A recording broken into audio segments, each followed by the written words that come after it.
चार गोरी बहू की एक काली सास। बधाइयाँ जी, बधाइयाँ, बधाइयाँ नी बधाइयाँ। अरे ओ श्यामा, चल आगे आके वैभव को हल्दी तो लगा दे। हाँ माँ जी, ये लीजिए लगाइए। हमारे लाडले देवर जी को हल्दी, और थोड़ी हल्दी अपने हाथ मुंह पर भी मल लेना, जिससे आपके चेहरे पर चढ़ी कालेपन की पपड़ी उतर जाए। हाँ माँ जी, श्वेता सही कह रही है, और हम बहुएं नहीं चाहती कि आज बारात में आपका पक्का रंग हमारे चमकते चेहरे के आगे काली घटा की तरह घूमे। ये कहानी है जूनागढ़ गांव में रहने वाली श्यामा देवी की, जो अपने नाम की नाई बेहद ही सांवली शक्ल की सास है। उसके 4 बेटे हैं, जिसमें से 3 की शादी चित्रा, गौरी और श्वेता नाम की गोरी चिट्टी लड़कियों से हो चुकी थी। और भाग्य की बात तो ये है कि आज चौथे बेटे की गांठ भी गोरी चिट्टी बहू से बनने जा रही है। घर के चारों ओर रिश्तेदारों की चहल पहल थी। श्वेता, गौरी, चित्रा बहू, अरे कहाँ हो तीनों? बारात निकलने को है, नीचे आओ। हो माँ जी, अरे आ गई हम। क्यों फटे ढोल की तरह बज रही हैं? और ये इतनी चटकीली साड़ी क्यों लटकाली है? क्यों गौरी बहू, क्या खराबी है मेरी साड़ी में? माँ जी, कमी साड़ी में नहीं बल्कि आपके काले रंग में है, इसलिए आप पर फैंसी कलर की साड़ी फबेगी नहीं, ये कत्थई रंग। बेचारी काली सास अपनी तीनों गोरी बहुओं के बीच शर्मिंदा हो जाती है। कुछ देर बाद बारात चौथी बहू के द्वार पर पहुंचती है, जहां वैभव की शादी नरगिस से हो जाती है, जिसके बाद श्यामा बन जाती है 4 गोरी बहुओं की सास। आजा नरगिस बहू, इस नए घर में तेरा स्वागत है। ये तीनों तेरी जेठानी है। अब जाकर तू आराम कर, शादी ब्याह के भाग दौड़ में थक गई होगी। इसके बाद नरगिस झटपट से अपने कमरे की ओर कदम बढ़ा लेती है। अगली सुबह के 5 बजे सास नई बहू का दरवाजा खटखटाती है। नरगिस बहू, अरे ओ नई बहू, ये इतनी सुबह सुबह पता नहीं कौन अलार्म की तरह बज रहा है। बहू आंख मलते हुए दरवाजा खोलती है, जहां अपनी सास की सांवली सूरत देखकर वह जोर से चीखती है। जुड़ैल, काली जुड़ैल कहाँ से आ गई? आवाज सुनकर पूरे घर की लाइट जल जाती है और तीनों बहू भागती हुई वहां आती हैं। क्या हुआ नरगिस, इतनी जोर से क्यों चीख पड़ी? भूत देख लिया क्या? अरे कमबख्तो, भूत नहीं, बहू ने मुझे देखा है। मैं तो इसे जगाने आई थी, आज पहला दिन, सैकड़ों रस्म है। ओहो माँ जी, आपका पक्का रंग तो मुझ बेचारी बहू को ले बीतता। इसके बाद चारों बहू घर के काम निपटाने में लग जाती हैं और नरगिस पहली रसोई की रस्म में खूब सारा खाना बनाकर सभी के बीच परोसती है। आप सभी शुरू कर सकते हैं। सभी साथ मिलकर खाना शुरू कर देते हैं। तभी नई बहू कुड़कुड़ाती हुई कहती है, माँ जी, कम से कम शक्ल अच्छी नहीं है तो मुंह पर हंसी तो रखिए। और नहीं तो क्या माँ जी, अरे आपकी चारों बहुओं के गोरे चिट्टे रंग से पूरे घर में चांदनी छिटकी रहती है, फिर भी आपके चेहरे पर 12 बजे हुए हैं। शायद हम चारों बहुओं का गोरा रंग हमारी सास को खटकता है। गुमान से भरी अपनी चारों गोरी बहू की ऐसी बात सुनकर काली सास की सब्र की सीमा बहुओं पर उफन पड़ती है। अरे बंद करो अपनी गोराई की गाथा, चारों की चारों एक ही थाली की चट्टी बट्टी बन गई हैं। भगवान ने इंसानों को 2 ही रंग बनाए हैं, एक काला एक गोरा। अब अगर मेरा रंग काला है तो क्या दुनिया छोड़ दूं?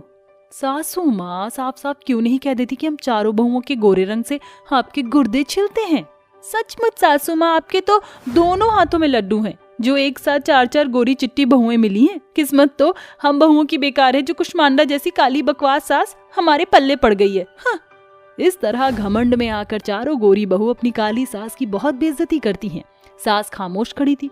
दिन बीतते गए, मगर चारों बहुओं के बर्ताव में कोई बदलाव नहीं आता, जिसे देखते हुए सास एक दिन तय करती है, मुझे अपने बहुओं का मन जीतने के लिए खुद को बदलने की जरूरत है। बेचारी सास अपनी गोरी बहुओं के तीखे ताने सुनकर मेकअप करने लगती है, मगर गोरी बहू सास का मजाक बनाने से कहाँ चुकने वाली थी। श्वेता, गौरी, चित्रा, नरगिस, बताओ कैसी लग रही है तुम्हारी सास? अरे माँ जी, ये बेहिसाब मेकअप थोपकर आप क्या साबित करना चाहती हैं? अरे महीने भर के मेकअप का कोटा आज ही पोत लिया क्या? अरे देखो बहनों, कितनी भद्दी और बकवास लग रही है हमारी सास। लाख जतन के बाद भी सास को एक बार फिर काले रंग के कारण बहुओं के आगे रुसवा होना पड़ता है, जिससे उकताकर वह बोलती है, अजीब लफड़ा है। मैंने तुम चारों के लिए खुद के काले रंग को छिपाने की कोशिश की, मगर तुम चारों के कड़वे बोल टस से मस न हुए। अरे और कितनी कुश्ती लड़नी पड़ेगी अपने काले रंग से मुझे। रहने दीजिए माँ जी, ये मेकअप की माया आपकी समझ से परे है, ये आपसे ना होगा। आप तो कल्लो माई बनकर घूमिए, शायद भगवान ने हम चारों गोरी बहुओं के लिए आपको नजर बट्टू बनाकर भेजा है।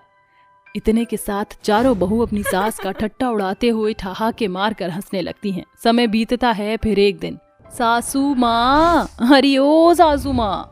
हाँ श्वेता बहू, तूने बुलाया? अरे तुम चारों कहीं जा रही हो क्या? हाँ माँ जी, आज मेरी सहेली की शादी की सालगिरह है, इसलिए मैं अपनी देवरानी को साथ लेकर जा रही हूँ। हम चारों गोरी बहू एक साथ जाएंगी तो पार्टी में 4 चांद लग जाएंगे। श्वेता बहू, क्या मैं भी तुम्हारे साथ चल सकती हूँ? अब तुम बहुओं के बगैर इस सूने घर में मुझे अकेली सास का जी नहीं लगेगा। माँ जी, क्यों अपने काले रंग से हमें भरी महफिल में खिल्ली उड़ाने के ख्वाब बुन रही हैं? अब 4 हंस के साथ एक काला कौवा चलते हुए अच्छा थोड़ी लगेगा। हम आते हैं, आप अपने लिए कुछ बना लेना। अपनी गोरी घमंडी बहुओं का अटपटा रुझान देखकर सास की आस चकनाचूर हो जाती है और वह अकेले में फूट फूट कर रोते हुए कहती है, हे बाके बिहारी, अगर मैं काली हूँ तो इसमें मेरा क्या कसूर? कितने ख्वाब बुने थे मन में कि बहू के आ जाने के बाद मैं अपनी मन की बातें खोल कर कह सकूंगी, मगर सास के कालेपन से मेरी चारों बहुएं मुझसे कटी कटी रहती हैं, मगर मैं क्या करूं?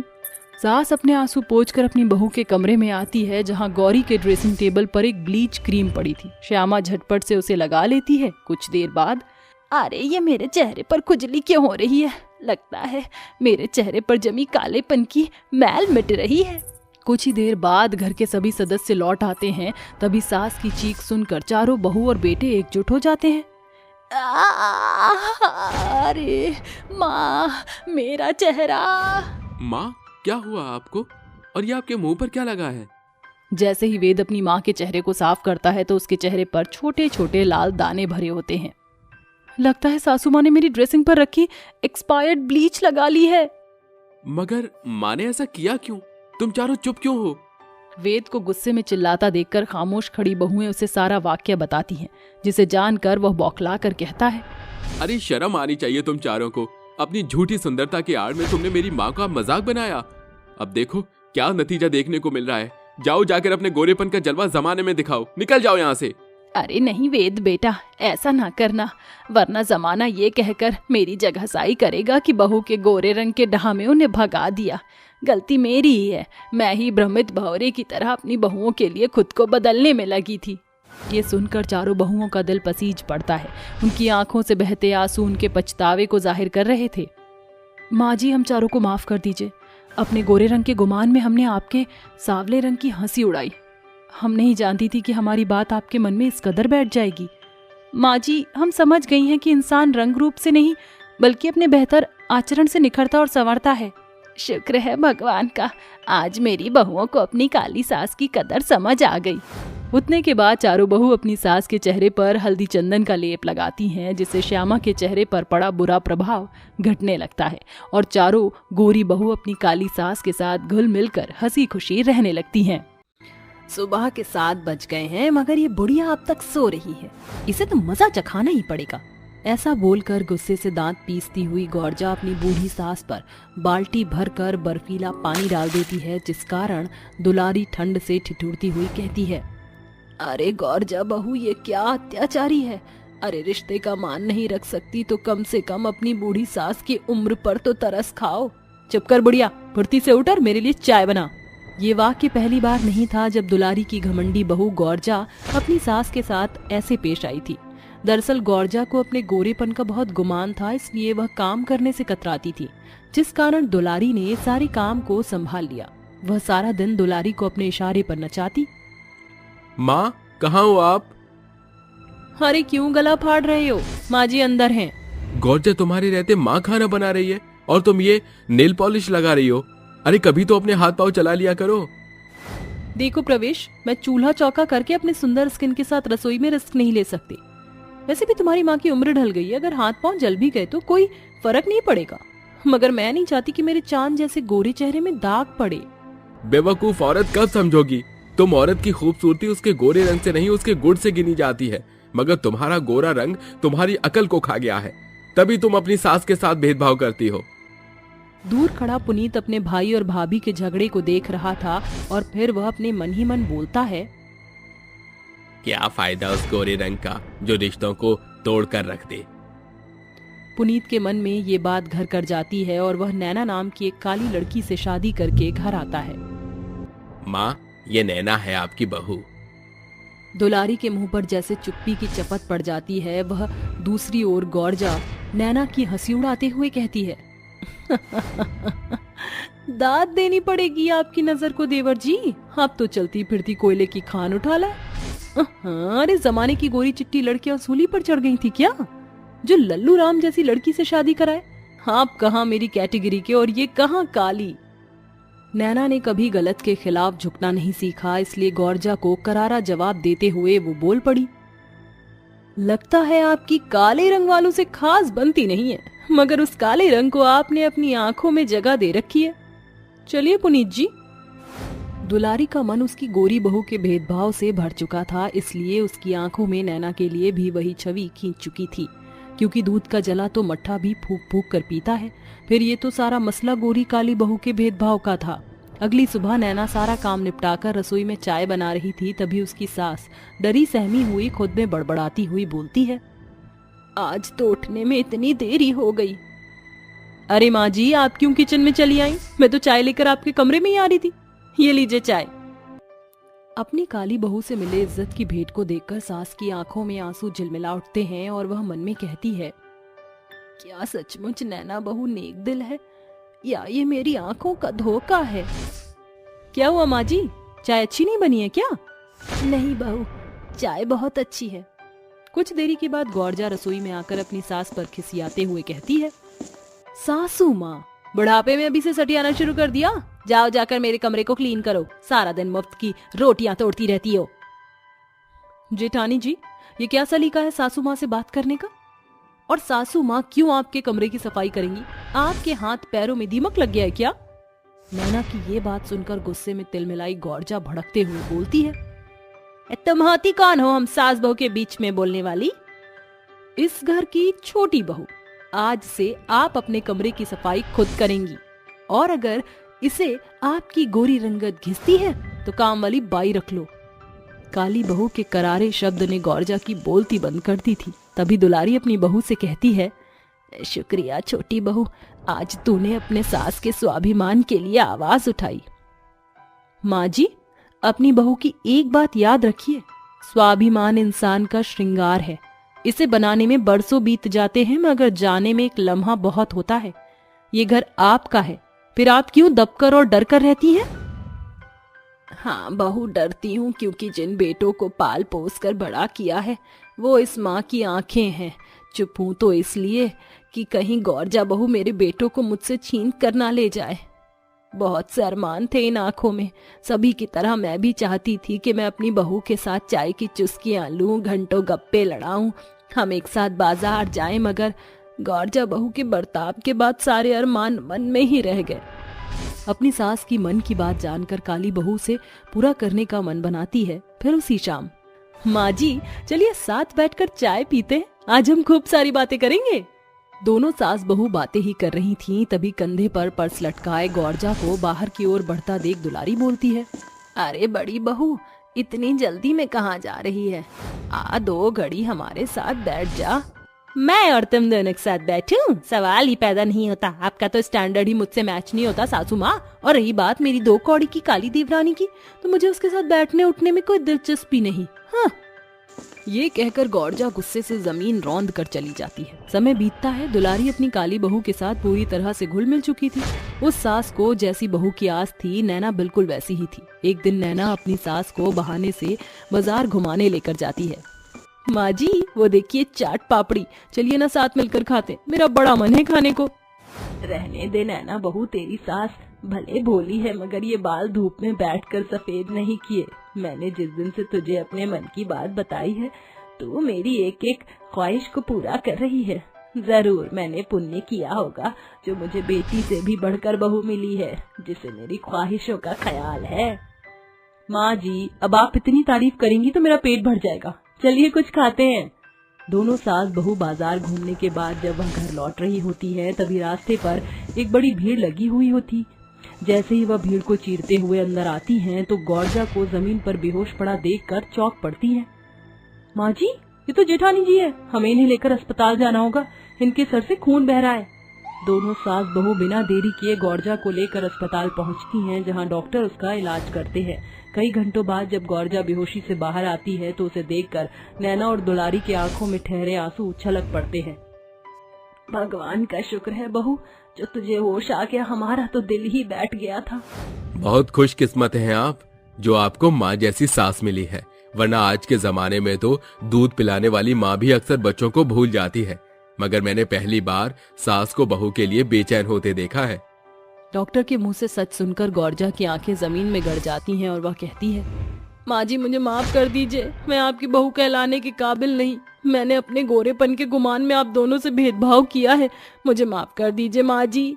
बड़ी बहू जो हुआ उसे भूल जा, सुबह का भूला अगर शाम रहते घर लौट आए तो उसे भूला भटका नहीं कहते।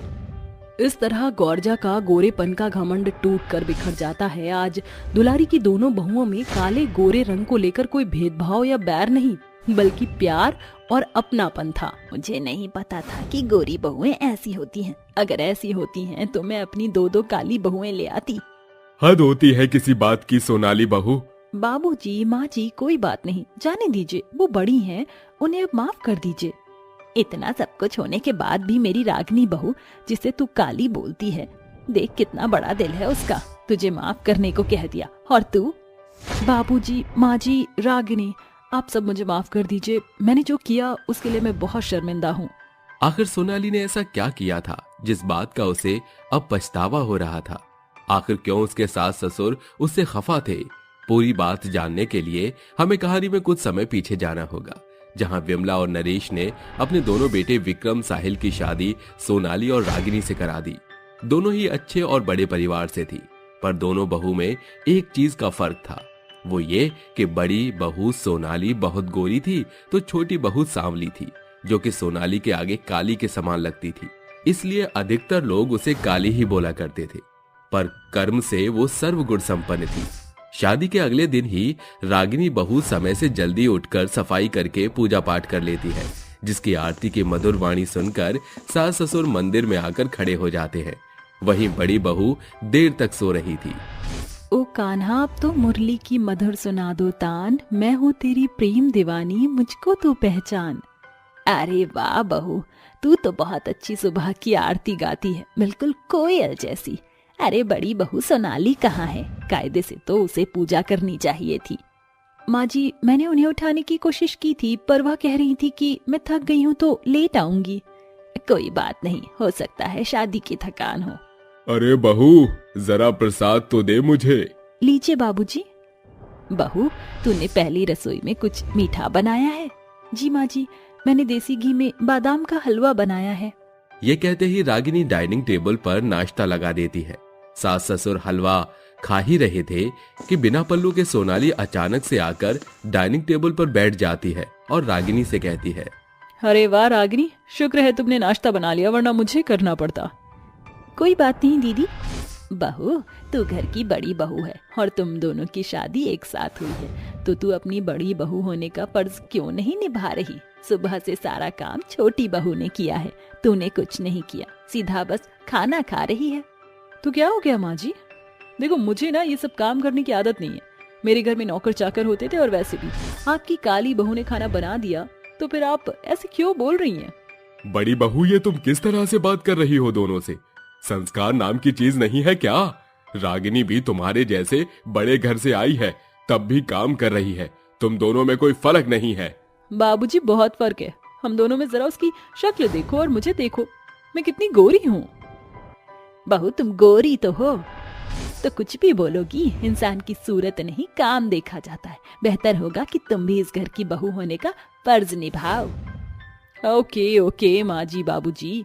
कोई बात नहीं माँ जी बाबूजी, आप सभी नाश्ता कर लीजिए। इस तरह सभी खाना खा लेते हैं।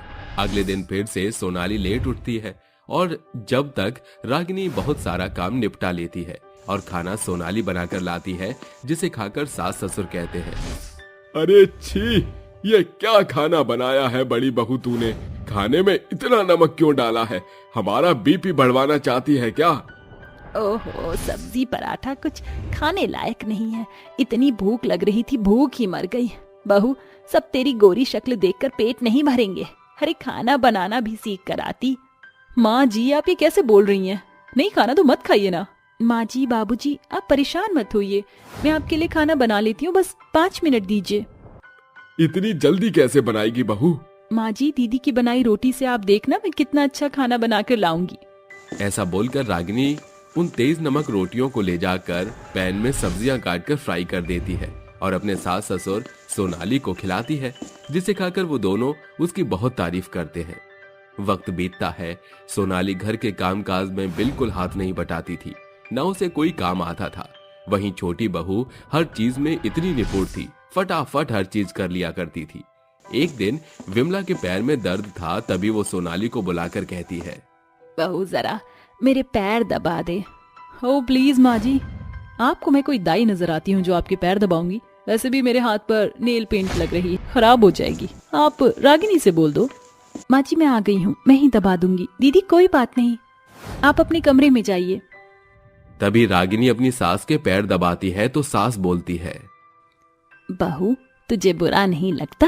तेरी बड़ी जेठानी तुझसे इस तरीके से बात करती है और कोई काम भी नहीं करती। कोई बात नहीं माँ जी, उन्होंने ये सब कभी किया ही नहीं है तो उम्मीद भी क्यों करनी। एक बात बोलूं बहू, ये सारी संस्कार की बात होती है। तुम दोनों एक ही बिरादरी के हो, फिर भी अपने गोरेपन का गीत गाती है वो। मुझे तो उसमें एक भी अच्छा संस्कार नहीं दिखाई देता। पता नहीं मेरा बेटा कैसे उसे झेलता है। सोनाली कमरे से बाहर खड़ी होकर उन दोनों की सारी बात सुनकर कहती है, आखिर माँ जी, आप अपने आप को समझती क्या है? और इस रागिनी की तो ऐसी हंसी उड़वाऊंगी कि याद रखेगी।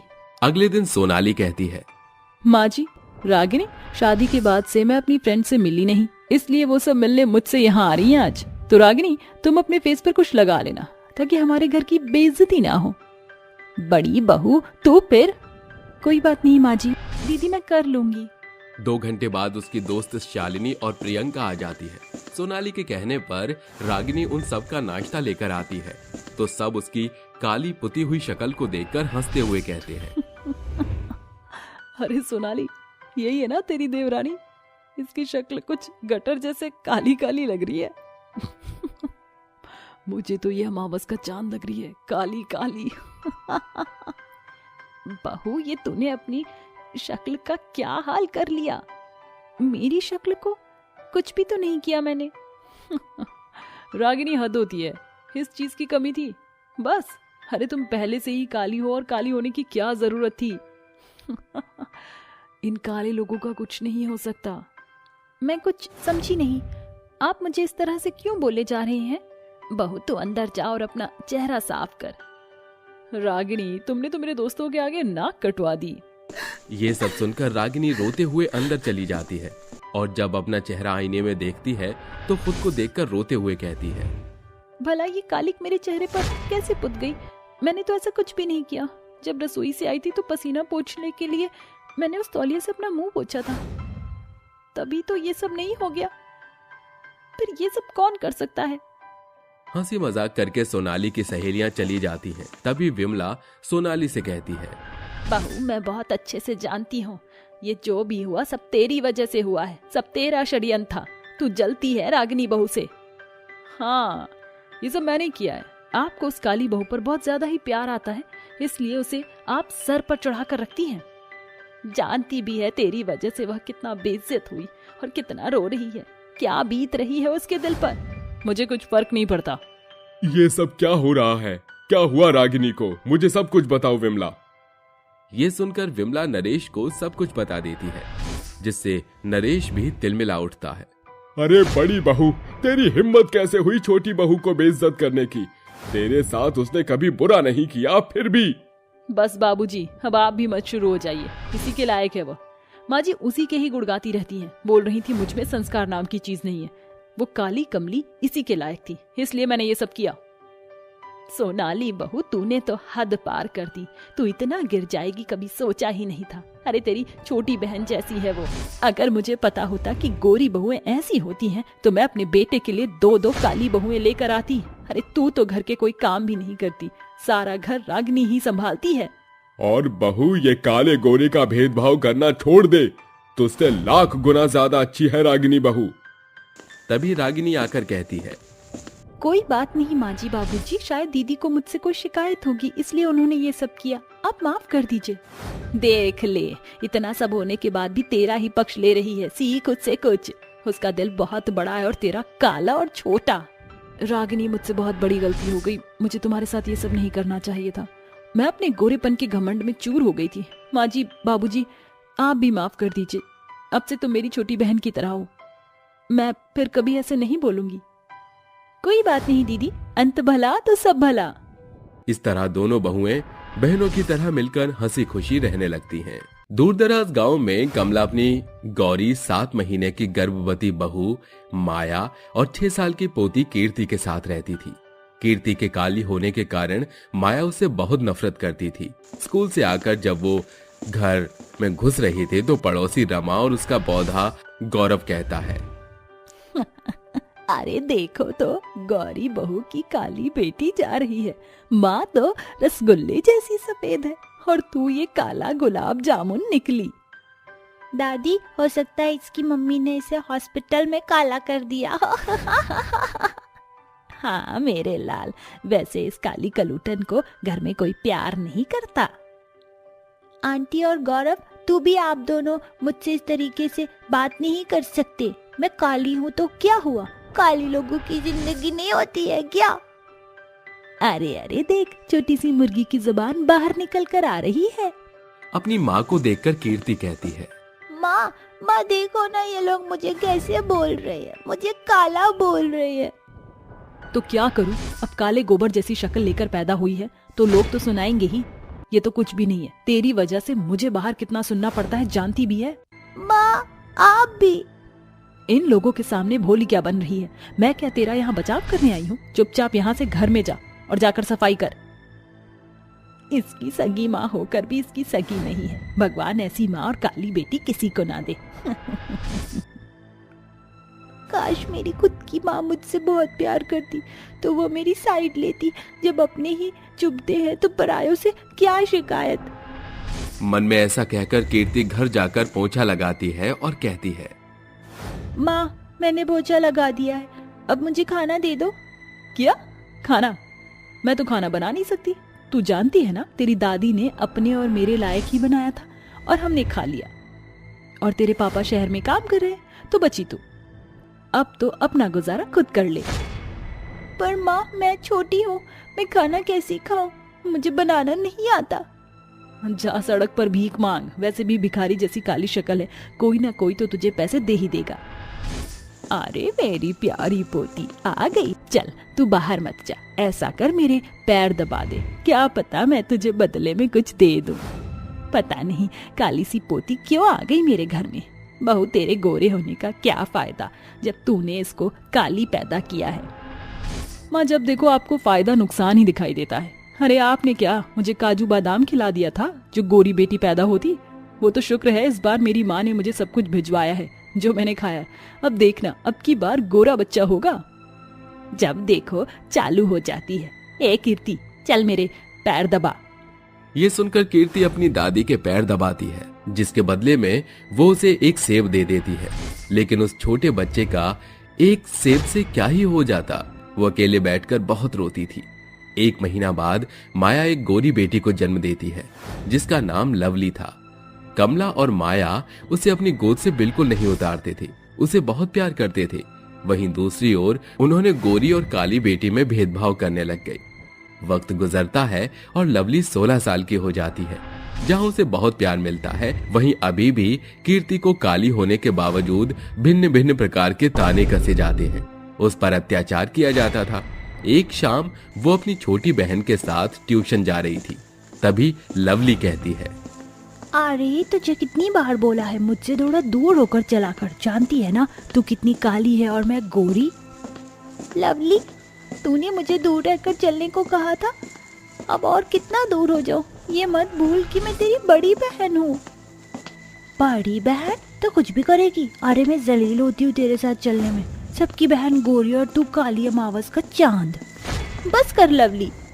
इस तरह से दोनों बहन घर जाती हैं और लवली अपनी माँ से कहती है, माँ, आप मुझे इसके साथ ट्यूशन क्यों भेजती हो? अब जानती नहीं हो क्या, मुझे इसके साथ चलने में शर्म आती है। सब मुझे बोलते कि आप इसको कचरे से उठाकर लाई हो, ये मेरी बहन हो ही नहीं सकती। क्या करूं, अब मजबूरी है। तेरे पापा पर जो गई है। कीर्ति, तुझे कितनी बार बोलना पड़ेगा कि तू 20 कदम उससे दूर होकर चला कर। अब खड़ी क्या है, जाकर चाय बनाकर ला मेरे लिए। जी माँ। आजा लवली, मैं तेरे लिए बाहर से पिज्जा लाई हूँ, आजा साथ मिलकर खाते हैं। माँ मैं भी खाऊंगी पिज्जा। नहीं, तेरे जैसी काली कलूटी के लिए मेरे पास पिज्जा का एक टुकड़ा भी नहीं है। तभी कीर्ति अपने बाबू चाय बना कर देती है और रोते हुए जंगल के झरने के पास आकर बैठ जाती है और बोलती है, 16 साल बीत गए, लेकिन आज भी माँ मुझसे उतनी ही नफरत करती है जितनी पहले करती थी। क्या इस दुनिया में काली सूरत लेकर पैदा होना एक अभिशाप है? क्या मुझे खुश रहने का अधिकार नहीं है? मैं भी गोरी होना चाहती हूँ, मुझे भी माँ का प्यार चाहिए। लगता है मेरी किस्मत में बस रोना ही लिखा है। रोती हुई कीर्ति के आंसू उस जादुई झरने में गिर जाते हैं, जिससे वो झरना कहता है, कीर्ति, अब तुम्हें रोने की कोई जरूरत नहीं है। तुम एक नेक दिल लड़की हो, इसलिए तुम मेरे जादुई झरने के पानी को अपने चेहरे से स्पर्श करो। उसके बाद तो तुम सदैव के लिए गोरी हो जाओगी और तुम्हारे जीवन का अधिकार समाप्त हो जाएगा।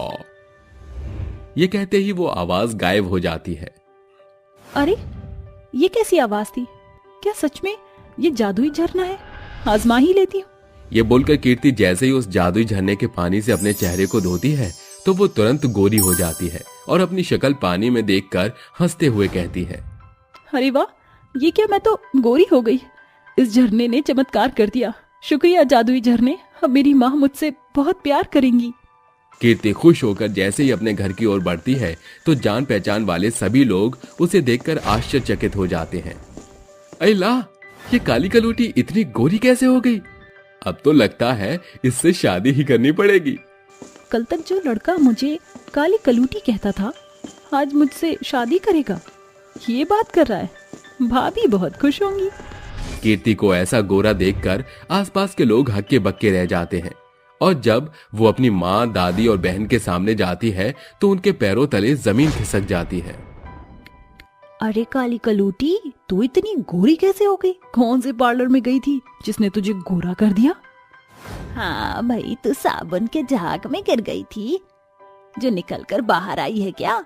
मैं भी हैरान हूँ माँ जी, बता गोरी कैसे हो गई तू? माँ, मैं गोरी हो गई। अब तो आप मुझे प्यार करोगी ना? मैं एक झरने के पास गई थी, उस झरने के पानी से जो मैंने अपना मुंह धोया ना, तो मैं गोरी हो गई। बताओ ना, अब तो आप मुझसे नफरत नहीं करोगी, मुझे डांटोगी तो नहीं ना? अच्छा, ऐसा कौन सा पानी है जो इस काली को गोरा कर दिया? अगर मैंने और मेरी बेटी ने अपना मुंह धो लिया तो हम दोनों और भी ज्यादा गोरी हो जाएंगी। पूछ लेती हूँ इससे। हाँ मेरी बच्ची, अब तो तू गोरी हो गई है तो मैं तुझे बहुत प्यार करूंगी। वैसे वो झरना कहाँ था? माँ, जंगल के पास वो झरना था, वहीं। अच्छा लवली बेटा, एक बार हम भी उस झरने को देख लेते हैं। मैं आती हूँ मेरी कीर्ति बच्ची। ऐसा बोलकर माया कीर्ति के माथे पर चूम कर चली जाती है। दोनों माँ बेटी उस जादुई झरने से जैसे ही अपना चेहरा धोती हैं तो काली हो जाती हैं। दोनों माँ बेटी एक दूसरे को काली देखकर बौखला जाती हैं। माँ, आप तो बहुत काली लग रही हो। पागल, मैं नहीं, तू काली हो गई है। जरा देख अपनी शक्ल। इसका मतलब माँ, इस झरने के पानी से हमारी शक्ल काली हो गई। हाय रब्बा, मैं लुट गई, बर्बाद हो गई, काली हो गई। मैं तो गोरी होने चली थी, ये उल्टा कैसे हो गया? तभी जादुई झरने में से एक आवाज आती है और वो कहती है, जिसके मन में छल, लालच और कपट होता है, उसके साथ मेरा जादुई झरना यही सब करता है। और तुम दोनों माँ बेटी इसी के लायक हो। तुमने उम्र भर कीर्ति को काली होने का ताना कसा है, जबकि वो तुम्हारी सगी बेटी थी। फिर भी अब तुम दोनों भी जिंदगी भर काली होने का एहसास करोगी।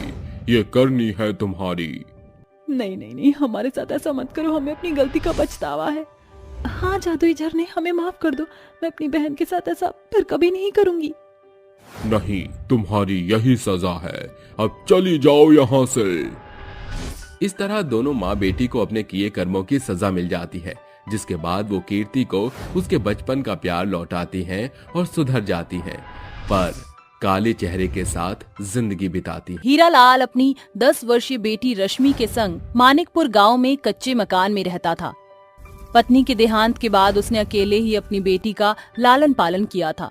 रश्मि अक्सर अपनी माँ को याद करके उसकी छलनी से लिपटकर अकेले में रोया करती थी, जिसे देख हीरालाल कहता है, तेरा अपनी माँ की छलनी के प्रति ये लगाव साफ बयान कर रहा है गुड़िया, कि भले ही मैं खुद को तुझ पर न्योछावर भी कर दूं, लेकिन तेरी माँ की कमी पूरी नहीं कर सकता।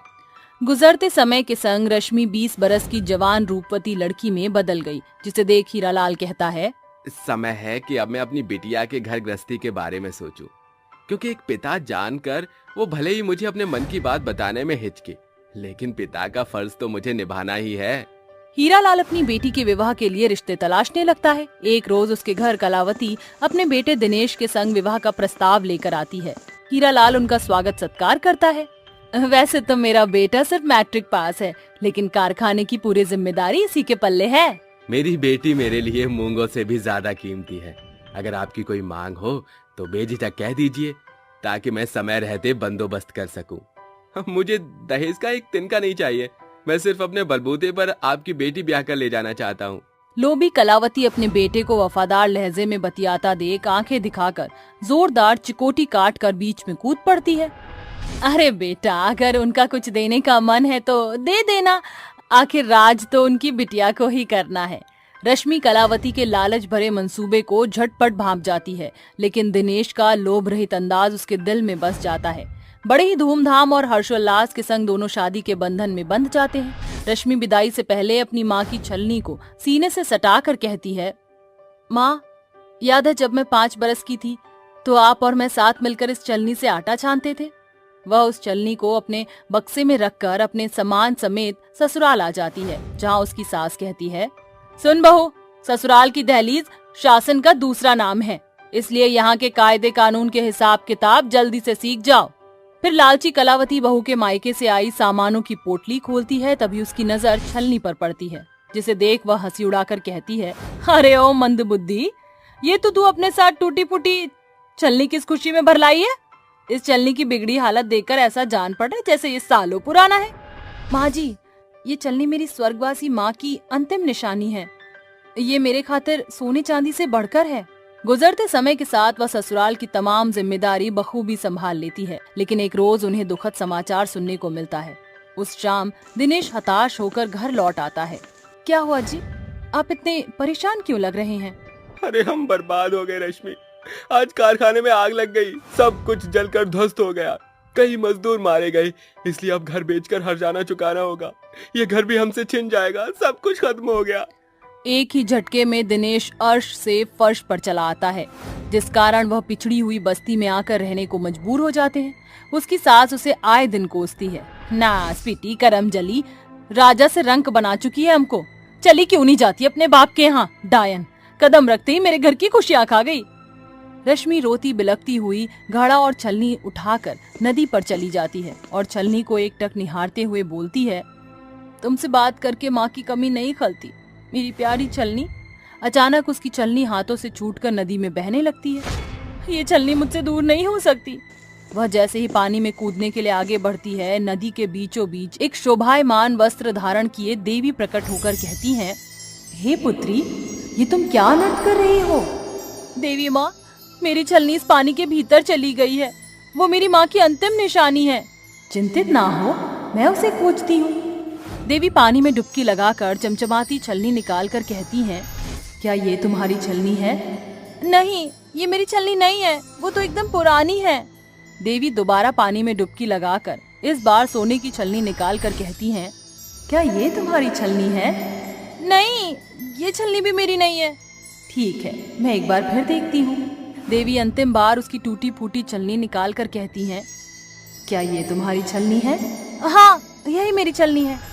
इस घोर कलयुग के जमाने में तुम जैसी ईमानदार मनुष्य देखकर मैं प्रसन्न हुई, इसलिए ये सोने की छलनी मैं तुम्हें देती हूँ। ये एक जादुई सोने की छलनी है, जब भी तुम इसमें आटा डालकर उसे छानोगी ये तुम्हें सोना देगा। ये सुनकर रश्मि बेहद खुश होकर जादुई छलनी लेकर घर लौट आती है। आ गई आलसन, मटर गश्ती मारकर। वह सास के तानों को नजरअंदाज करके आटे की डोलची खोलकर जादुई छलनी में आटा डालकर उसे जमीन पर छानने लगती है। अरे ओ मंदबुद्धि, ये क्या कारस्तानी कर रही है? कंगाली में क्यों आटा गीला करने पर तुली है?